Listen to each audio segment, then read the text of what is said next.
पानी की कहानी। एक किसान बहुत परेशान था। उसे अपने खेतों को सींचने के लिए पानी की जरूरत थी। इसलिए वह कई दिनों से अपनी जमीन के आसपास किसी कुएं की तलाश कर रहा था। इसी तलाश में वह घूम ही रहा था कि अचानक उसे एक कुआं दिखा। यह कुआं उसके खेतों से बहुत नजदीक था।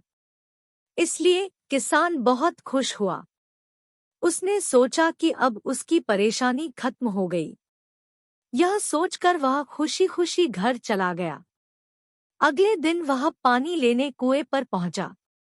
जैसे ही उसने कुएं के नजदीक रखी बाल्टी कुएं में डाली, वहां एक आदमी आ धमका। वह किसान से बोला, यह कुआं मेरा है। तुम इससे पानी नहीं ले सकते। अगर तुम इस कुएं से पानी लेना चाहते हो तो तुम्हें इस कुएं को खरीदना होगा। यह बात सुनकर किसान कुछ देर रुका और फिर मन ही मन सोचने लगा कि अगर मैं इस कुएं को खरीद लूं तो मुझे कभी पानी की कमी नहीं होगी और न ही मुझे पानी के लिए इधर-उधर भटकना पड़ेगा। फिर क्या था, दोनों के बीच एक रकम तय हुई। किसान के पास उतने पैसे तो थे नहीं, लेकिन वह यह मौका छोड़ना नहीं चाहता था। इसलिए किसान ने उस आदमी को अगले दिन वह रकम देने का वादा किया और घर की ओर चल दिया। किसान के लिए कुआं खरीदने का यह अच्छा मौका था। इसलिए वह इस काम में जरा भी देर नहीं करना चाहता था। घर पहुंचते ही उसने अपने करीबियों और दोस्तों से इस बारे में बात की और कुएं के लिए तय हुई रकम का इंतजाम करने में जुट गया। थोड़ी भागदौड़ और कोशिश के बाद आखिरकार उसने वह रकम जमा कर ली। अब वह पूरी तरह से निश्चिंत हो चुका था कि उसे कुआं खरीदने से कोई नहीं रोक सकता। जमा हुए पैसों को लेकर वह फिर घर चल दिया। उसे बड़ी बेसब्री से इंतजार था कि कब रात खत्म होगी और वह कुआं खरीदने जाएगा। इसी सोच में वह पूरी रात सो नहीं सका। अगले दिन सुबह होते ही वह कुआं खरीदने निकल पड़ा।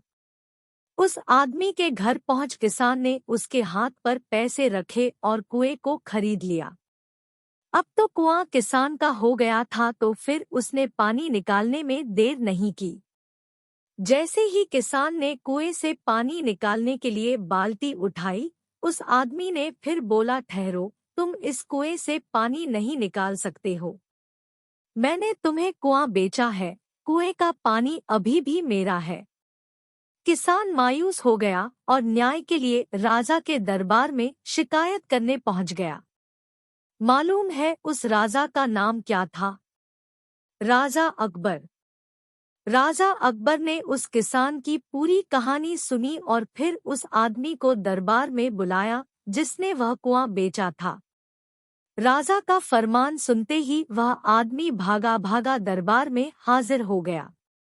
राजा ने उससे पूछा, जब तुमने इस किसान को अपना कुआं बेच दिया तो फिर इसे पानी क्यों नहीं लेने दे रहे हो?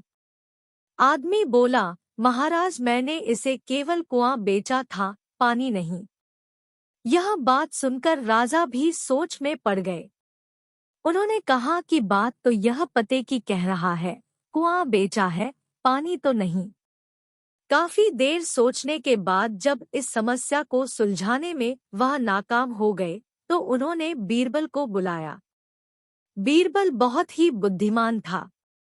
इसलिए राजा अकबर किसी भी मामले पर फैसला लेने से पहले उसकी राय जरूर लेते थे।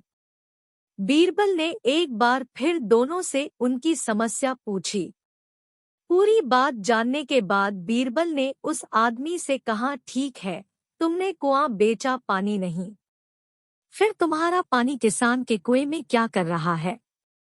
कुआं तुम्हारा नहीं है, फौरन अपने पानी को कुएं से बाहर निकालो।